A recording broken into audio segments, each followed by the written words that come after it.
Hi, everybody. This is Amy C. Waninger and Garrett Mintz from Lead at Any Level. You know me, but you may not know Garrett. Garrett is my Manager Insights Specialist. Manager Insights is a new tool that we've adopted here at Lead at Any Level.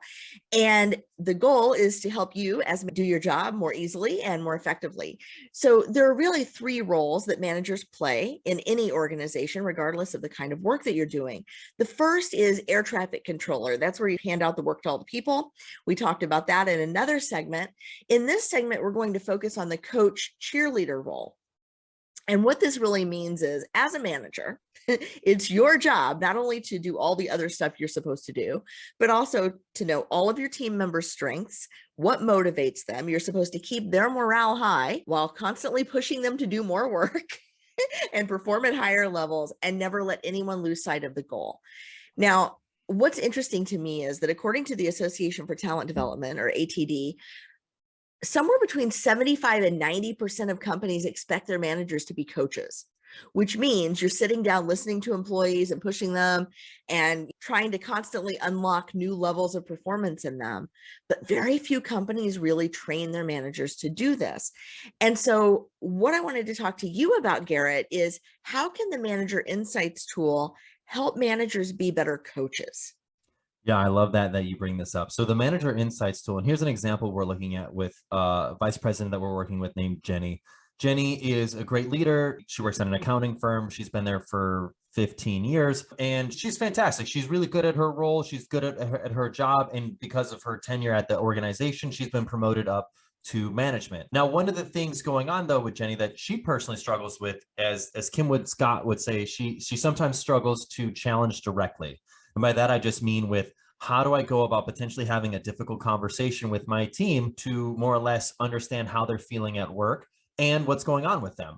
And so for her, this tool, one, has helped her at least start to have good conversations. So for her one-on-ones were very ad hoc, few and far between. They weren't really measured. She didn't really have them. And she had her annual performance reviews and those were fine, but she would let a lot of those one-on-ones go by the wayside.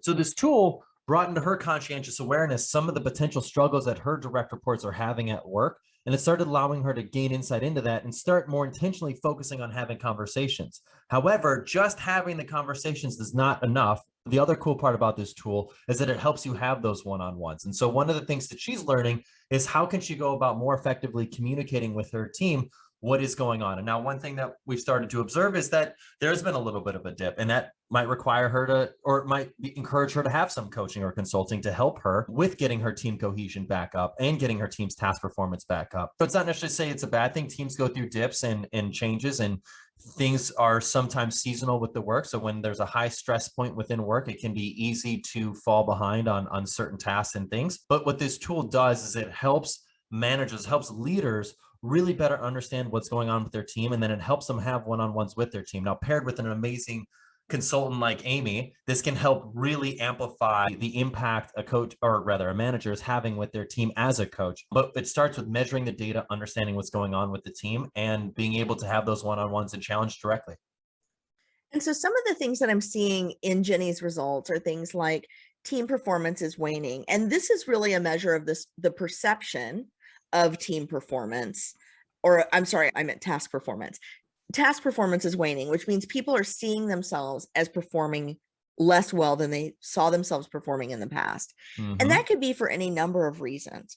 Now, let's say Jenny has an employee named Tim, and Tim sees his task performance as being really low, but Jenny perceives it as being really high. There are conversation prompts within the Manager Insights tool that will help Jenny have that conversation, right? Yep, absolutely. And the cool part about that is it helps those managers who might be apprehensive to having those maybe challenging directly conversations. And by the way, this is something that's normal. I think to your point earlier, Amy, when you were discussing how, as I think through the Association for Talent Development, 70 to 90% of managers are expected to be coaches. If that's the case, most managers are not trained to be a coach. And so this is a very fascinating scenario where we're learning trial by fire status. So what's so critical is that we use these conversation prompts, which are created by executive coaches, so then we can essentially help us have more effective one-on-ones with our team. Now pair that with other personality assessments and just a better understanding of our direct reports, what's driving them at work, and our own personal personality assessments and our communication styles. We can cater our communication to our direct reports in a way that's really impactful. So one of the cool things about the tool is that it'll track the number of one-on-ones had between a manager and their direct reports.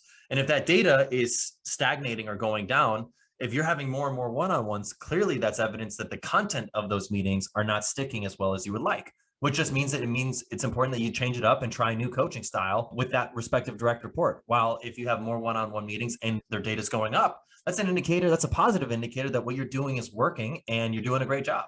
But this tool creates data around exactly what is going on with you and your team. I love this. And I love that in the back end of this, there's a flow chart. Managers can actually print out a flow chart. Here's the conversation I'm going to have with Tim this week about what we're seeing in this data. So I'm going to know by the end of this, I'm going to know how Tim's feeling, why he's feeling that way, and what I can do to help. And for a lot of the clients that I work with, I like to say I work with a lot of reclusive nerds to try to help them become inclusive leaders. And a lot of people in nerdier professions are really used to reading a flow chart and following a process. But then you introduce people into the mix and we get really uncomfortable, right? Because people don't follow a flow chart. But in this case, managers have the tools they need. They can just go step by step through the conversation and not read the script, but read the script and say, this is what we need to talk about this week, right?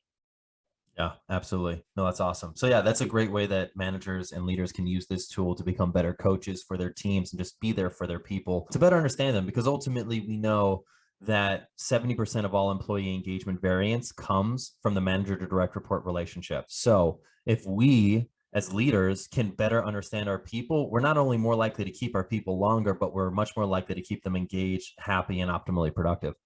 And that makes us all look good. So thank you, Garrett, so much for this. Of course. Thanks, Amy.